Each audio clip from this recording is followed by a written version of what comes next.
Hello again and welcome to Forum for a Better Understanding. Sometimes we have a topic on this program that deserves more than one visit. A couple of weeks ago we began a topic with you called the California State Budget, and it was something like the weather. Everyone likes talking about it, but they really have no idea how to change it or how to do anything about it. But we think on this program today we'd like to actually offer some solutions. We'd like to look at it not as an impasse that we have no possibility of dealing with, but rather as a moral issue that we would like to look at creatively, positively, constructively, and reasonably. And for that reason, we've brought together some wonderful panelists who are going to look at the material that all of us have been hearing about and maybe look at it from a different angle. How is it that we who have faith underneath our lives, in our hearts and in our minds, how will we look at a budget and how will we decide what must happen and how priorities must be set that reflect something more than the bottom line? To that reason, we have our first guest is the Reverend Carol Bean, Senior Organizer for Clergy and Laity United for Economic Justice, who actually co-produced this program and the other one we had on this issue. And I'm so glad that she is here again, having more information to share with us about her work.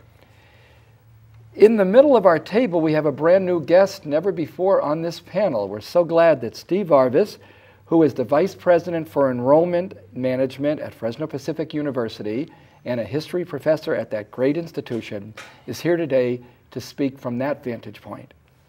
And across from me is the Executive Director of Healthy Communities Access Partners in Fresno, Norma Forbes, who was on that other panel and today will share even more deeply about her own constituency and how this budget is not working at all. I wonder if our panel could once again say a little bit about themselves and the work they do when they're not on this panel, because it might be good that our viewers will get an idea of your normal careers and what it is you're spending your basic energies on. Carol, Steve, and Norma. Well, I'm the senior organizer for CLU California, which is Clergy and Laity United for Economic Justice. And what we do, Jim, is really organize people of faith and religious leaders to stand up on issues of public policy, health care, a variety of worker rights and the voice that workers need, whether it's safety on the job or fair wages and benefits. And what we have begun to see is that many people, this is a kairos moment for them. It is a time when people are gathering together, people of faith, and saying we've lost our moral compass around economic justice, and it's time that our voice is in the mix. And so that's what I do, make it possible for our voice to be in the mix using all of the traditions of a variety of faith backgrounds for us to be able to speak and really move people who are decision makers. Because what ends up happening is there's a wall inside of people, and that wall separates their faith from their business life, and often we need to make those come together for healthy decisions to be made for our state. Steve, tell us about that great Fresno Pacific University and your 25 years of helping to make it what it is. Yeah, thank you. Well, I have been at Fresno Pacific 25 years, the last few years working to help students and families become students of Fresno Pacific, and that may mean explaining the university to them. It may mean helping them negotiate the financial aid maze and finding resources for them to come. We now have 2,700 students from Bakersfield to Fresno, so we're working across the valley.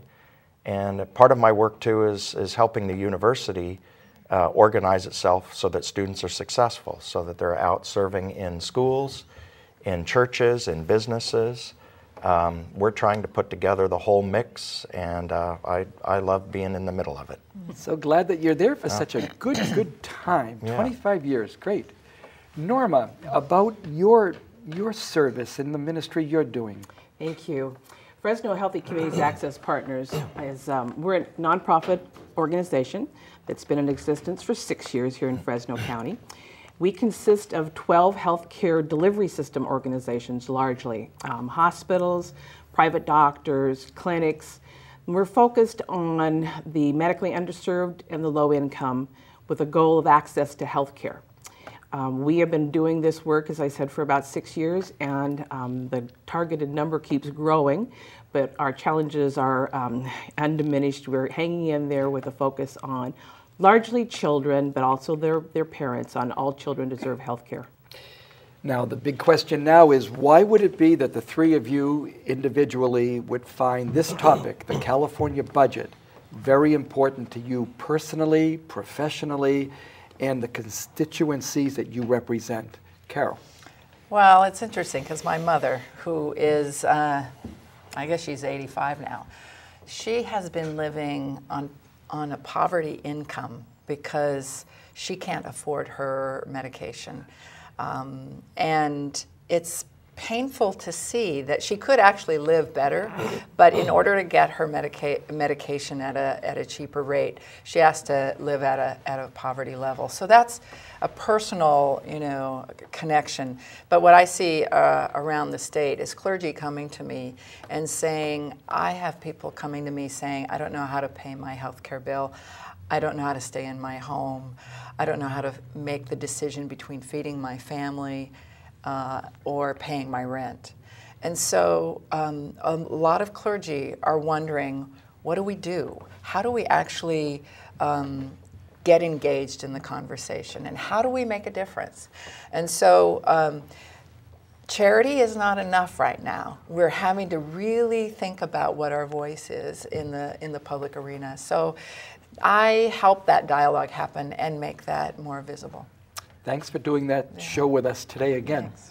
Steve. We've seen in the last year really a drastic increase in need. Any higher education institution in the Central Valley works with a large percentage of first-generation students. Mm-hmm. Even at Fresno Pacific, about 40% of our students are first-generation college students. Wow. Which generally means they're receiving Pell Grants from the federal government, Cal Grants from the state of California. We've seen our Pell Grant eligible students jump from 40 to 50% just in the last year. And the number of students who've come to us with special needs, their families have lost a job or other personal circumstances has increased tenfold. So we've been working with the state budget for the last couple of years through our own work in our own offices and through our state institutions to make sure that education is not forgotten, that independent education is not forgotten, and so that we can keep students in school so that when they graduate, they contribute to the economy. And Norma, your constituency, how is it so obviously impacted by the budget? Well, personally, when we talk about our future, I think that it is our children. I think our children are our future. So when we talk about our children's future, it's the future for all of us. Our goal is to get these children, to give them a healthy start, to get them a chance at a healthy, productive life in society. I think that the measure of our humanity is how we actually treat those that are the most vulnerable in our society. Yep. That's the poor, the children, the elderly, the disabled. And these budget cuts, what we're seeing is that they're devastating to these groups. And it's we see just increasingly these families making these very tough decisions of we no longer have a job, we can't afford health insurance. We're going to have to decide between food or health care. Those are decisions I don't think any of us should have to make. So that's why I work in this area, is to try to have an impact. Well, let's look at something that's a bit statistical. So Carol, do you want to begin by telling us just what the budget that's proposed by the governor, this $4.6 billion budget, tell us where it's going to be most devastating? Well, I think we have a slide that gives the overview. And I think that these are devastating numbers to see $4.6 billion in cuts to welfare and social programs. That's our health care and our safety net. And another $2.4 billion to schools and community colleges. And then another $1 billion in cuts to public transportation. Those proposals are extreme. And what bothers me is that they're so extreme that when we finally get to negotiating something, we settle for something that is absolutely unconscionable. And so, you know, you start with this extreme and everybody gets scared, and then we negotiate from that place. And I think we're starting from the wrong position. And I know that both Steve and Norma have specifics about what those cuts would mean. So maybe let them talk, and then we'll talk a little bit more. There's a slide now for Steve to kind of maybe walk us through briefly about education. This is another area that is having implications for everyone from preschool through graduate programs. And let's look at some of those numbers, or if they're not numbers as much, they are giving us details of effects of this budget. Yeah, most of these, the statements in the slide refer to primarily to public education. And we're seeing this all over in my conversations with district superintendents. They're talking about the number of teachers they might have to lay off, cuts to salaries, to retirements, and of course increased tuition in all of the levels of state education in California. We don't know what the effect will be on that. We already see that students are going to multiple schools, are not getting full-time credit, are taking longer to graduate, which of course means that they are receiving aid longer and receiving funds from the state longer, and not then contributing to the tax income of the state itself. We have seen now in the first half of our program, we're laying out the issue. We will be back in 1 minute, so don't go anywhere, as we have a chance to be able to look at further issues with Norma beginning, and then we'll be looking at perhaps how we could be constructively addressing these issues, or how we have possibilities of actually doing something and not just lamenting them. Stay tuned. KNXT thanks all its loyal viewers and respected businesses who have supported your Catholic television station. Now you can support KNXT with program underwriting by having your name, your company's name, or organization associated with your favorite program. Detailed information about you or your company will appear before and after each program or day part you select. Keep the quality and spiritual message alive and make a difference. Call 559-488-7440 today, or go online at knxt.tv to find out more about program underwriting on KNXT. Welcome back to the second half of this program, in which we're looking at the California budget with morality as its focus. We're not looking at it financially and economically. We're not going to worry about how we could save a dollar here, a dollar there. We're going to look at the whole ethic of this document that we are needing to live with. But we're not going to resign and give in. We're going to have Norma explain to us, in a sense, with some slides, what are some of the proposed cuts, and why do you find them totally unacceptable? Okay, if we take a look at the first slide here, we go into more detail about these healthcare budget cuts. We see on the large number, 1.7 million children, parents, seniors, people with disabilities would be cut from Medi-Cal. That's an astounding number. And these are people with disabilities, you know, again, are frail, vulnerable. Eliminating the Children's Health Insurance Program that has shown to be extremely successful. These are middle-income families.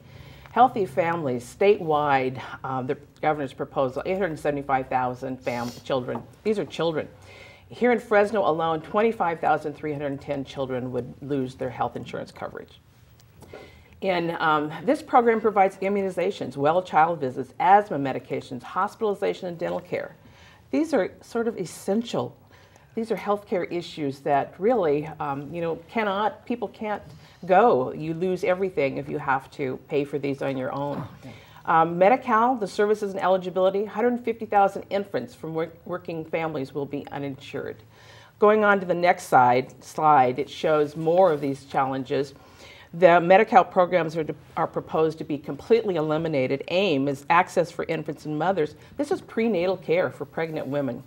Again, this is for middle income. CHDP, this is child health and disability prevention. Disability prevention, this is regular checkups, health assessments. These are proposed to be completely eliminated. What does this mean? Obviously, we're going to have more lost days at school. We're going to have sicker kids. Our emergency rooms will be more crowded because that's the only place people can go for care. In addition, the insanity of this, I use the statement, if you're in a hole, stop digging. The state will lose the federal funds from these cuts. Does that make any sense? We lose more of our support for our budget. $1.5 billion would be lost from federal funds for these Medi-Cal cuts. $234 million from changes to healthy families. So that's the state of the budget for healthcare that we're in. Now, we've laid out, I guess, some awful statistics. We've presented the situation as it comes down to us from Sacramento. Before moving on to any other new information, does anyone in the panel know that they have a comment already to build on what's already on our plate already that we've been presenting? Well, I do. From what Carol has said, I really agree with that, Carol. I think that we find ourselves in these statistics I just shared and we've all shared here are absolutely flabbergasting. And we find ourselves in the position of having to defend those. And I think our process is upside down. We need to look at what the priorities are in the budget, and we ought to then be having those established and set instead of always in this, now we just have a cut made because we accepted something. So I really think that the major restructuring of how the budget is handled is important. Yeah, I think it is changing a moral center and a moral compass on this. When we have a state that is one of the wealthiest, well, actually wealthier than most nations, right? We have a state that is wealthy in that way. And we don't ask those who have the most to pay their fair share. I mean, what I think is interesting is that there were $2 billion in corporate tax cuts that were passed last year. And we talked last time, I think, about $1.5 billion in a possible oil severance tax. That California is the only state that doesn't do that. And there's another $4 to $6 billion that for those who are making over $500,000, that if we actually took taxes back to 1991, that we would be able to save $6 billion. So I know we're not getting into the weeds of how our legislators should do this, but there are tax loopholes, there are corporate property values, there's a variety of things that we can do that could save $10 billion right off the bat. And then if we don't cut programs that actually get federal funds, then again we're helping solve this problem of not digging the hole any deeper. And I think that we need to begin to realize that this is exactly what you said. This is about our future. And what more should we invest in than our children, our adult children, in having healthy, safe lives to build a good foundation? Because if we don't do that now, if we don't take care of that now, we will have generations to come paying for our negligence. Steve, as a business ethicist and a historian, what light would you bring into this, the idea of California, how it has fallen down? It used to be, it said, the 5th largest economy, now we're the 8th. Well, 8th is still pretty good, but it's not reflected in the way people are living. It's like, where's all that 8th? Not in Fresno County, not in the Valley. Right. Help us out with some perspective from your own experience. Well, there are some hopeful signs, and let me use an example from higher education. The Central Valley Higher Education Consortium is a group of the presidents and institutions of all of the higher ed schools in the valley, from Bakersfield to Modesto. That group is meeting regularly to address some of these problems. Good. What can we do to serve students so that they can move through? How can institutions cooperate? So when we have a downturn like this, when we are forced to make tough choices, one of the healthiest things we can do is to figure out how we can create a healthy community, how we can find ways for people to be successful, how we can take the poorest or those who are sick and get them into a healthy situation, and in the case of students, move them through so that they are contributing to the economy. And I see this as healthy. All of our institutions are suffering economically. We've gone through our own cuts in the last year. The state schools will go through it this year. We're having to make fundamental choices about what we will do. And as long as we keep, in our case, the students central and their success, and look at what will serve that group that we serve long term, we will come out of this in a healthy way. And I agree with what Carol says. I think that we haven't approached the state budget from that standpoint. Norma, is there something that you could also share that is actually some light that has actually maybe starting to emerge, or it could if we took the next step? Is there something that is among your own colleagues, some direction instead of rolling over and dying? Yeah, I don't think that we're powerless in this. I think one of the things that we can do is, unfortunately, I think we need to demonstrate our community values to our legislators. I think they have lost that. And I think it's important in our local communities to show that we support our children.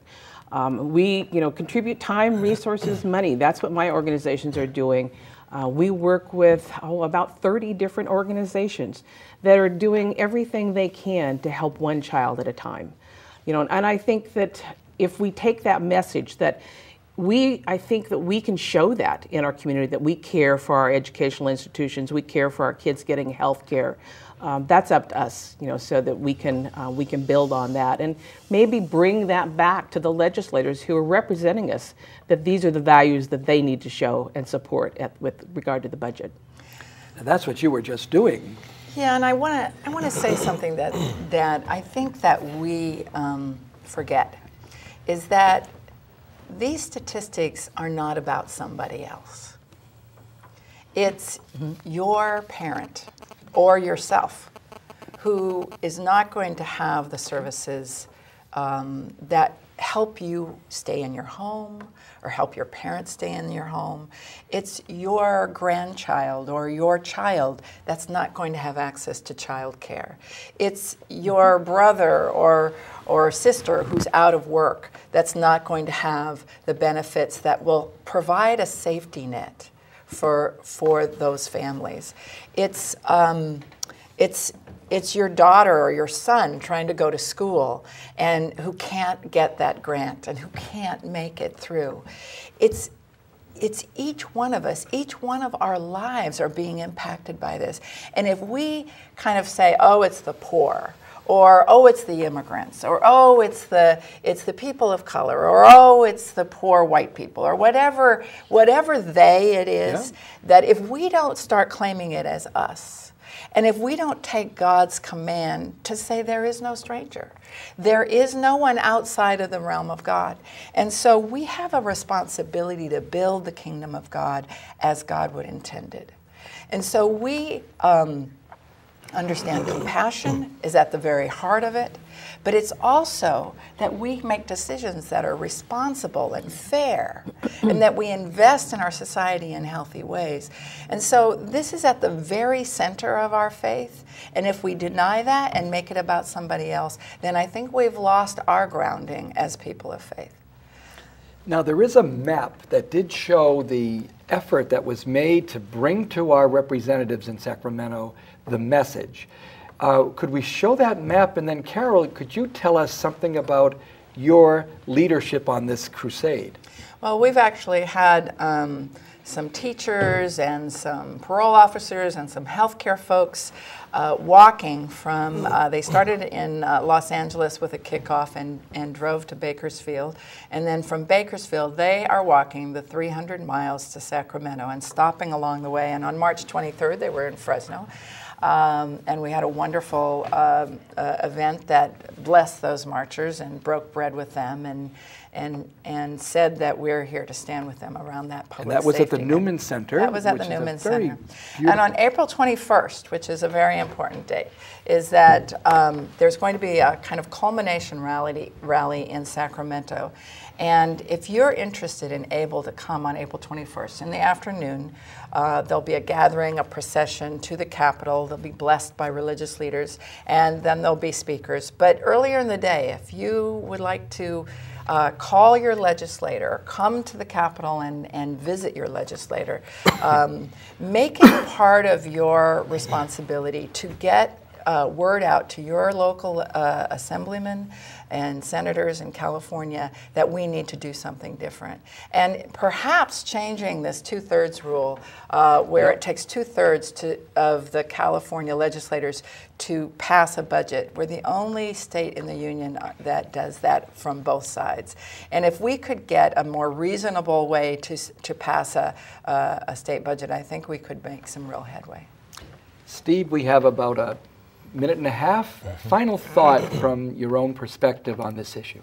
Well, as Carol was talking, I was just thinking about some of our students who have taken advantage of a time of economic decline to think about the future. And a lot of them are going into teaching, to social work. They're trying to address these issues. It seems to me that the more that we can encourage students to be thinking about the future, to be planning to serve, the better off we'll be long term. 30 seconds, Norma. Final thought. I think that if we show that we're communities of helpers and those helped, we work with your friends, your relatives, your colleagues, churches to make a difference, that together we can make a difference in this budget and we can help in the life of one child. There's a quote, "He who saves one life saves the world."